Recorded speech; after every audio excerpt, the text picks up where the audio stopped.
Bonjour à tous et bienvenue sur cette nouvelle vidéo. Aujourd'hui, nous allons plonger dans l'un des sujets les plus demandés par les abonnés, comment réussir sa première opération d'achat-revente.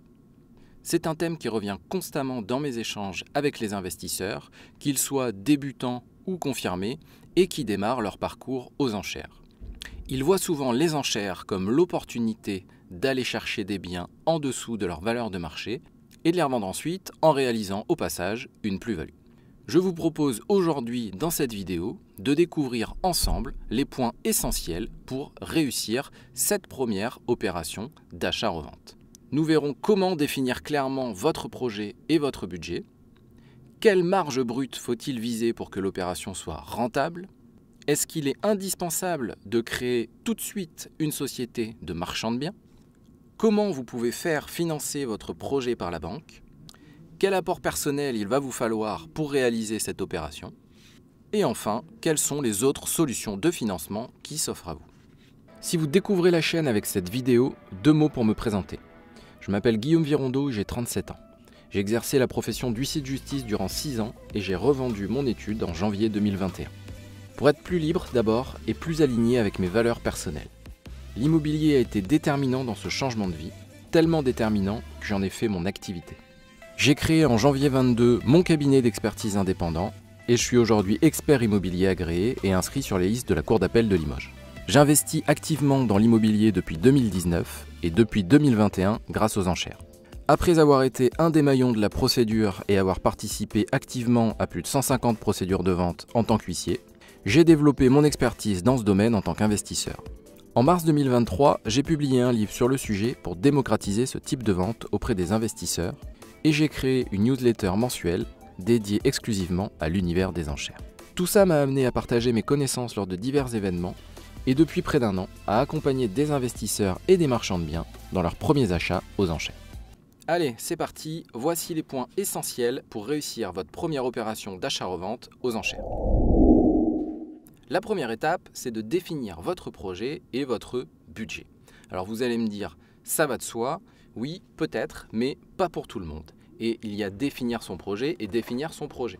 J'ai très fréquemment des investisseurs qui débutent aux enchères et qui me disent « je suis plutôt à la recherche d'un investissement locatif, mais si je peux réaliser une opération d'achat-revente, pourquoi pas, ce sera l'occasion de faire une belle plus-value, ça mange pas de pain, et je regarde un petit peu tout, à la fois les biens pour faire une opération d'achat-revente, et à la fois les biens qui vont me permettre de faire un investissement locatif. » J'ai envie de dire pourquoi pas, mais attention quand même, parce que à trop s'éparpiller et à ne pas avoir un projet clairement défini, vous risquez tout simplement de vous essouffler et de ne rien trouver.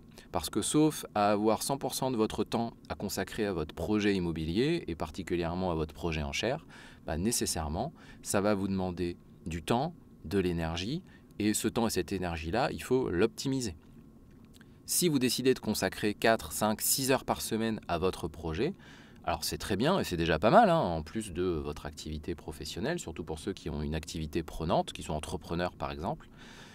Mais il faut bien avoir conscience que plus vous vous éparpillez et moins vous serez focus sur un projet en particulier, précis, et qui aura de chances d'aboutir. Donc les questions que je vous amène à vous poser d'entrée, c'est quel type de bien vous souhaitez acheter ? Dans quelle région, bien sûr. Et là encore, attention à ne pas être trop ouvert sur les régions, sélectionner des zones finalement prioritaires. Et puis ensuite, dans un second temps, s'il n'y a pas suffisamment de biens, écartez-vous et allez regarder sur d'autres tribunaux, dans d'autres départements, ce qu'il se fait. J'y ai consacré une vidéo sur cette thématique-là de comment implémenter les enchères dans votre recherche immobilière. Je vous renvoie donc à cette vidéo-là. Autre question à vous poser, puisque là on parle bien de se mettre dans l'optique de réaliser une opération d'achat-revente, c'est quel est le profil de votre futur acheteur ? Ces questions sont essentielles pour orienter vos recherches et vos décisions. Soyez pragmatique et ne vous vendez pas du rêve à vous-même. Les problématiques et les enjeux ne sont pas les mêmes si vous souhaitez réaliser une opération d'achat-revente ou si vous souhaitez réaliser un investissement locatif. Pourquoi ? Quand je veux réaliser un investissement locatif, je vais m'intéresser à une zone très souvent, que je connais, ou du moins que j'ai étudié et dont je connais les caractéristiques. Et principalement les caractéristiques bien, de rendement locatif et aussi de cible. Quelle sera ma cible de locataire? Typiquement, est-ce que je vais acheter un studio ou un T2 qui est plutôt destiné à des étudiants ou à des jeunes travailleurs? Et du coup, il va falloir que sur cette zone-là, il y ait suffisamment d'étudiants ou de jeunes travailleurs pour que je sois suffisamment sécure dans mon investissement. C'est-à-dire que ne pas avoir trop de vacances locatives entre les locataires et avoir une cible locative suffisamment grande pour me dire que je vais trouver un locataire à la fois au lancement de mon projet et ensuite au moment du turnover. Et à contrario, si je me positionne sur un T3, un T4 ou plus grand, est-ce que j'ai des travailleurs ou des familles qui peuvent être intéressés sur ce secteur-là? Est-ce qu'il y en a suffisamment? Et sur le secteur précisément, quel type de bien je vais faire? Est-ce que je fais du meublé? Est-ce que je fais du nu? En fonction, alors certes, de mon choix fiscal, parce qu'évidemment la fiscalité ne sera pas la même, ce n'est pas l'objet de la vidéo et vous le savez déjà sans doute, mais au-delà de l'aspect fiscal, il faut aussi que votre choix soit fait en fonction de votre cible et de votre marché. Typiquement, il y a des villes où il est bien plus compliqué, notamment pour les petites surfaces, de louer du non meublé que de louer du meublé. La période de vacances locatives sera bien plus grande entre vos locataires et le montant des loyers sera significatif. A contrario, dans d'autres villes, et je pense notamment à des grandes villes, des grandes agglos, le marché du meublé, notamment sur les petites surfaces, est tellement saturé que c'est pas intéressant. Il vaut mieux à la limite aller faire du nu, même si peut-être fiscalement c'est moins intéressant ou ça vous paraît moins intéressant, parce que tout simplement vous allez pouvoir louer au même loyer ou presque au même loyer et vous aurez plus de demandes que sur du meublé, parce que le marché du meublé est saturé. Notamment, c'est ce qu'on a vu sur certaines villes en sortie de crise Covid, avec le marché saturé par des meublés qui venaient du Airbnb et dont les propriétaires remettaient sur le marché du meublé à l'année. Mais pour en revenir à ce qui nous intéresse ici et à l'achat-revente, on ne va pas se positionner sur un achat-revente comme sur un investissement locatif. Sur un investissement locatif, pour clôturer ça, il faut connaître donc tous les tenants et les aboutissants de l'investissement sur le moyen et le long terme. Pourquoi vous allez sur cette zone-là? Mais au-delà de ça, quel sera votre rendement locatif sur la durée? A l'inverse, pour un achat-revente, l'idée c'est acheter, revendre, dans le délai le plus court possible évidemment. Donc là, vous n'allez pas porter le même regard sur la ville, sur le secteur. Tout simplement parce que votre objectif, c'est d'avoir une cible acheteur, pas une cible locataire. Donc la question c'est, est-ce qu'il y a de la recherche? Est-ce qu'il y a de la fluidité sur le marché immobilier à cet endroit-là? Est-ce qu'il y a beaucoup de biens à vendre dans la typologie de biens qui vous intéresse, qui est dans votre budget? On va y venir au budget justement, à cet endroit-là, sur ce secteur-là, dans cette ville-là. Parce que l'idée, c'est pas d'acheter et de garder le bien, d'avoir le bien sur les bras pendant X temps, c'est de le revendre. Et même chose, l'idée de se dire j'achète et je vais revendre et au pire, si je trouve pas à vendre, je vais garder, mettre en location. Alors c'est bien, mais c'est peut-être un peu dommage parce que le projet n'est pas le même. Et s'il avait été fait pour faire un achat-revente, c'est un achat-revente, pas un investissement locatif. L'inverse est plus vrai, effectivement. Se positionner comme un achat investissement locatif et si vous le touchez avec une potentielle plus-value très intéressante parce que vous l'avez acheté 20 ou 30% en dessous de sa valeur de marché, là, à la limite, vous revendez pour acter finalement votre plus-value. La plus-value latente est là et elle est tellement intéressante que vous récupérez vos billes et vous allez sur une autre opération. Surtout si vous avez financé votre achat cash, parce que évidemment, ça vous permet de ne pas monopoliser cet argent-là, d'encaisser votre gain et de repartir sur autre chose. Soit sur autre chose de budget équivalent, soit sur autre chose avec un budget plus important, parce que vous avez des fonds supplémentaires. Ensuite, évidemment, il faut établir un budget précis. Prenez en compte non seulement le prix d'adjudication du bien, mais aussi, bien sûr, les frais, on va en parler après, les coûts de rénovation, les charges diverses, charges de copropriété par exemple, l'assurance, la taxe foncière, le départ de l'occupant des lieux, si vous achetez ou si vous vous positionnez du moins sur des biens qui sont occupés par le précédent propriétaire, etc. Et puis, n'oubliez pas les imprévus, parce que s'il y a une chose qui est certaine, c'est qu'il y aura toujours des imprévus. Alors vous allez me dire comment prévoir l'imprévisible? Tout simplement en prévoyant de la marge sur votre budget.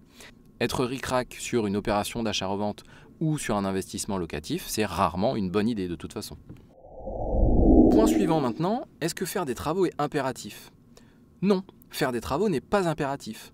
Souvent, lorsqu'on pense achat-revente, surtout quand on démarre, on s'imagine acheter un bien en piteux état, le rénover et le revendre une fois la rénovation faite. Alors en soi c'est tout à fait cohérent et si on fait des travaux qui amènent de la valeur, si on maîtrise ses coûts, si on maîtrise les délais, c'est effectivement intéressant de faire des travaux et de revendre après travaux. Pour autant, le principe de l'achat-revente, et notamment aux enchères, c'est que la différence se fait à l'achat. Et c'est là-dessus, à ce moment-là, que vous faites votre gain. Donc finalement, c'est le fait d'aller acheter en dessous de la valeur de marché qui fait que vous allez revendre avec une plus-value. Faire des travaux n'est pas impératif. Le tout, c'est de savoir quelle est votre cible et peut-être quels sont les problèmes qui sont le plus importants à régler pour que le bien ensuite trouve un acquéreur. Et cet acquéreur-là sera sans doute lui-même prêt à faire des travaux, et j'allais même vous dire, vous avez des gens qui recherchent avec des travaux, notamment si c'est pour une résidence principale, ils ont envie d'avoir un bien qui est vraiment à leur goût. Et donc finalement, là, votre travail, vous, en tant qu'investisseur slash marchand de biens, si vous ne l'êtes pas encore, si vous êtes en début de parcours, c'est de dire, ok, j'achète, je règle les plus gros problèmes. Est-ce qu'il y a un problème administratif? S'il y a un occupant, je fais partir l'occupant. Si le bien est clairement en désordre, par exemple s'il a été squatté, s'il y a des tags ou autre, je fais un grand nettoyage, je fais vider le bien des meubles qui ont été laissés abandonnés par les occupants. Je résous peut-être les gros problèmes qu'il peut y avoir, les fuites, les infiltrations. Ce type de problème-là qui est compliqué à résoudre pour le kidam, j'allais dire pour la plupart des gens, et du moins pour les gens qui cherchent à acheter leur résidence principale, ils ne veulent pas ce genre de problème parce que tout de suite ça leur fait peur, parce que les coûts sont flous sur ce type de travaux-là. Résolvez ces problèmes-là et ensuite mettez-le à la vente avec des plans 3D, avec des plans de cuisine, avec des devis, de sorte que la personne déjà a son budget clé en main. Elle sait combien ça va lui coûter de faire les travaux, elle a des visuels sur les travaux, elle peut se projeter. Ensuite, libre à elle de les faire exécuter par les mêmes professionnels ou pas, de faire ces travaux-là spécifiquement ou pas, mais au moins, vous venez avec une proposition de prix et tous les à côté, de sorte que la personne, elle peut savoir où elle met les pieds, quelle est son enveloppe précisément si elle fait tous les travaux, et elle a ce côté facile à se projeter avec une opération terminée. À ce moment-là, l'inconvénient des travaux, c'est que ça va prendre du temps. Et c'est aussi qu'il va y avoir toujours des aléas et des imprévus qui vont se chiffrer en argent et qui vont se chiffrer aussi en temps. Et peut-être qu'il vaut mieux gagner 50 60 000 euros en 5 mois ou en 6 mois, plutôt que de gagner 70 ou 80 000 euros en ayant fait des travaux qui vont vous demander 6 mois de plus, donc en 1 an. Voilà, réfléchissez à ça au moment de vous positionner sur votre projet. Parfois, il vaut mieux aller au plus simple. Point numéro 2. Quelle marge brute viser? La marge brute, c'est un indicateur clé de la rentabilité de votre opération. En général, on conseille une marge brute d'au moins 20% pour obtenir un bénéfice significatif. Pour calculer cette marge brute, vous prenez le prix de vente espéré. Alors, espéré, j'entends calculer. Vous y soustrayez le coût total de l'opération, donc l'achat plus les travaux plus les frais divers, et vous divisez le résultat par le coût total. Ce pourcentage va vous donner une idée claire de la rentabilité du projet. 20%, c'est ce qui est pris très souvent par la grande majorité des marchands de biens. Pour autant, vous avez des opérations qui peuvent être intéressantes à réaliser à 15% de rendement brut. Et évidemment, qui peut le plus peut le moins, donc rien ne vous interdit de viser plus. Le tout, c'est de se dire toujours, viser plus, c'est très bien, être trop gourmand, ça veut dire que les biens vont vous passer sous le nez, de façon quasi systématique. Donc vous perdez vos chances de remporter les enchères. Point suivant, le numéro 3, faut-il créer une société de marchand de biens pour réaliser votre première opération? Créer une société de marchand de biens, ça peut offrir des avantages fiscaux et financiers. Mais ce n'est pas toujours nécessaire pour votre première opération. Si vous envisagez de réaliser plusieurs opérations d'achat-revente, à ce moment-là, créer une société sera pertinent. Ça vous permettra de bénéficier d'une imposition plus favorable, de protéger votre patrimoine personnel, de vous structurer de façon professionnelle et puis de répondre aux exigences fiscales et sociales d'une telle activité. Pour autant, pour une première opération, vous pouvez tout à fait réaliser l'opération en nom propre. Rien ne vous interdit d'acheter puis de revendre un bien en tant que particulier. C'est la répétition des ventes qui va vous imposer d'avoir une structure professionnelle. Et il est souvent préférable de tester le modèle et de vous assurer que ça vous plaît avant de vous lancer dans les grandes manœuvres et surtout dans les frais que constitue la création et la gestion d'une société. Parce que créer une société, alors vous pouvez le faire vous-même évidemment, vous pouvez aussi le faire en faisant travailler, en allant sur Internet, en allant au plus simple et au moins cher. Ça vous demande quand même du temps et de l'énergie, et puis surtout derrière, il y aura nécessairement des frais de gestion comptables. Donc là encore, aller au plus simple, c'est souvent la meilleure solution pour commencer. Qui plus est, si vous pouvez établir votre résidence principale quelque temps dans le bien, ça vous permettra de bénéficier de la fameuse exonération de la plus-value sur la résidence principale, et bien entendu, ça ne mange pas de pain. Point numéro 4, comment faire financer votre projet par la banque? Obtenir un financement pour une opération d'achat-revente, c'est complexe, surtout si vous n'avez pas encore d'expérience. Ne vous attendez pas à traiter avec votre conseiller ou votre conseillère habituel. Il s'agit d'un prêt spécifique et donc il existe un service spécialement dédié. Et ça, c'est vrai pour toutes les banques. Ce sont des prêts spécifiques parce que ce sont des prêts professionnels. On n'est pas sur un financement immobilier classique. La banque exigera toujours un apport plus conséquent que pour un investissement locatif. Alors, une astuce consiste à monter un dossier de demande de financement pour un investissement locatif plutôt que pour un prêt professionnel pour une achat-revente. Et vous pourrez conserver, dans cette hypothèse, votre interlocuteur habituel, sous réserve de sa délégation de pouvoir, bien sûr. Attention quand même, la banque, c'est un allié de poids dans votre parcours et dans vos projets immobiliers. Donc c'est avant tout un partenaire avec qui il vaut mieux toujours travailler en confiance. Je ne suis pas en train de vous conseiller de mentir à votre banquier. Vous pouvez peut-être l'évoquer en off, en parler avec lui, ou bien effectivement monter votre opération comme un investissement locatif, et si la plus-value recherchée est là, eh bien, revendre le bien. Au passage, pensez à négocier les indemnités de remboursement anticipées. Une fois que le contrat sera signé, ce sera trop tard, c'est pas à la vente. C'est pas au moment du remboursement du prêt qu'on négocie les indemnités de remboursement anticipées, c'est avant la signature du contrat, bien sûr. Ce qu'il faut vous dire aussi, c'est qu'un financement de type achat-revente, ça va vous coûter plus cher qu'un financement traditionnel, investissement immobilier. Donc vous voyez, on en revient au point numéro 1 finalement, qui était de structurer et définir votre projet. Parce que si vous allez sur une opération d'achat-revente et si vous la faites en société, ça veut dire que vous aurez plus de délais parce que ce sera un service à part, un service dédié, professionnel. Donc si vous allez vous positionner aux enchères et que vous remportez les enchères, derrière, allez chercher votre financement, vous êtes soumis à un délai de 2 mois. Alors ça peut dépasser un petit peu, il faut évidemment prévenir votre avocat, c'est toujours envisageable. Pour autant, mieux vaut tout anticiper et ne pas être coincé une fois que vous avez acheté. Il faut surtout être sûr d'avoir votre financement. Donc tout ça, ce sont des décisions à prendre avant d'aller vous positionner. Pensez aussi qu'au moment de l'achat, il va falloir dire à votre avocat c'est une opération qui est réalisée à titre professionnel ou bien c'est une opération réalisée à titre personnel, même si vous êtes en nom propre d'ailleurs. Parce que si c'est réalisé à titre professionnel, vous vous engagez à revendre le bien dans un délai de 2 ans, ce qui va vous permettre de bénéficier des fameux droits de mutation réduits au taux de 0,715%.